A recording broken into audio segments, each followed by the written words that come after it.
ഏതിലേക്ക് പോകണം എന്നത് തിരഞ്ഞെടുക്കാനുള്ള ഫ്രീവിൽ, ഇച്ഛാ സ്വാതന്ത്ര്യം, ഇഖ്തിയാർ അള്ളാഹു മനുഷ്യന് നൽകിയിരിക്കുന്നു.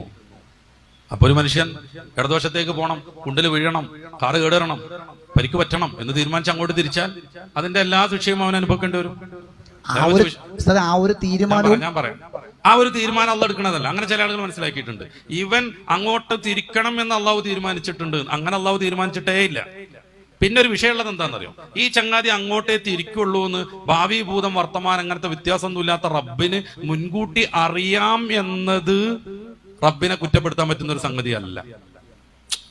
ഇന്നതേ അവൻ തെരഞ്ഞെടുക്കണം എന്നല്ല, പിന്നെ അവൻ ഇന്നത് തെരഞ്ഞെടുക്കും എന്നുള്ളത് റബ്ബിന് ഭാവി ഭൂലം വർത്തകാലമൊന്നും ഇല്ലാത്തത് കൊണ്ട് മനസ്സിലായി എന്നത് റബ്ബിന്റെ കുഴപ്പമല്ല. ഞാനൊരു ഉദാഹരണം പറയാം. ഇപ്പൊ ഈ ചെറിയ മേശ നമ്മൾ മൂന്നായിട്ട് പകുക്കുക, പാർട്ട് ചെയ്യാം. ഒരു ഉറുമ്പ് ഇവിടുന്ന് അങ്ങനെ നടന്നു പോകണം. ഉറുമ്പിന് 1 ഇഞ്ച്